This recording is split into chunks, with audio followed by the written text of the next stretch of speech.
So I'm just leaving the cinema now after seeing the Pope's Exorcist with Russell Crowe. I'll let you know my thoughts in a minute. So I'm back safely ensconced in the car now. So the Pope's Exorcist, starring Russell Crowe. What a fun little film, little horror action flick.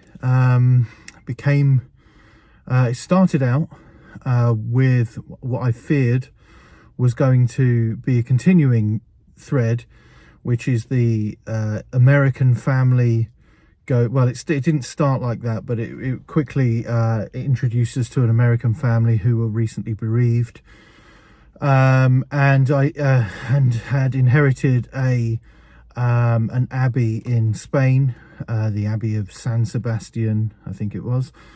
I'm sure there are many of those, but I was worried that it was going to continue this sort of Hollywood trope of American family goes to Europe and bad things happen to them, and that did happen, but it wasn't that kind of movie in the end.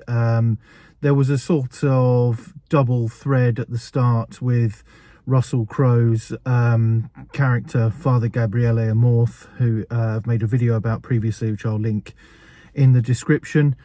The man who claimed to have performed 160,000 exorcisms during his ministry.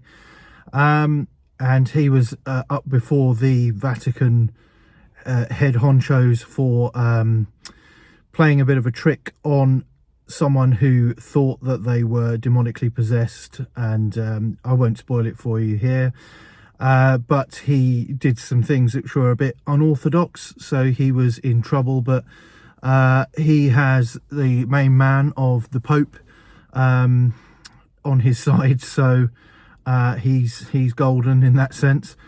But he's sent to Spain to deal with the demonic possession of the American boy in the Abbey. And fun things ensue. It's very similar to, in some respects, to The Exorcist, but not the sort of psychological thriller that film is. There's a lot more action in this. There's just some similar themes, similar use of the sort of bone and neck cracking kind of stuff, and the altered voice, and the sort of the injuries and things like that, which happened to Reagan in The Exorcist. That's pretty much the only, apart from the title, of course, the only similarity between the two.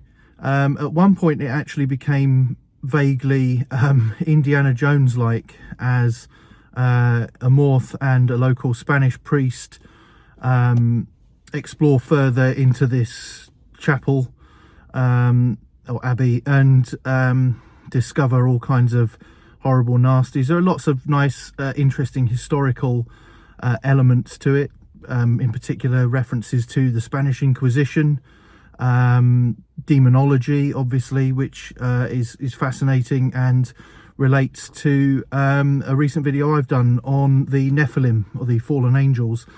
They end up determining the name of the demon, which is Asmodeus, who is effectively it's the king of hell, but Asmodeus also can refer to, in the dualist sense, the god of the earth.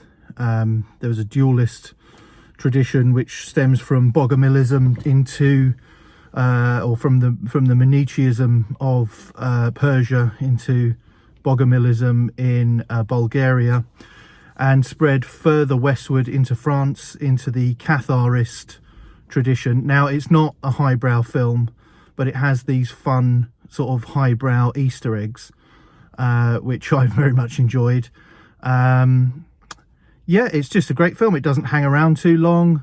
It's about an hour and 20 minutes, hour and 40 minutes, no, hour and 20 minutes, something like that. It's great. There's a nice bit of sequel bait at the end. I don't think they're going to create a Father Gabriele Amorth cinematic universe, but there is potential for another 199 films, because Asmodeus, the demon in question, was one of the 200 fallen angels, or Nephilim, and there are another 199, and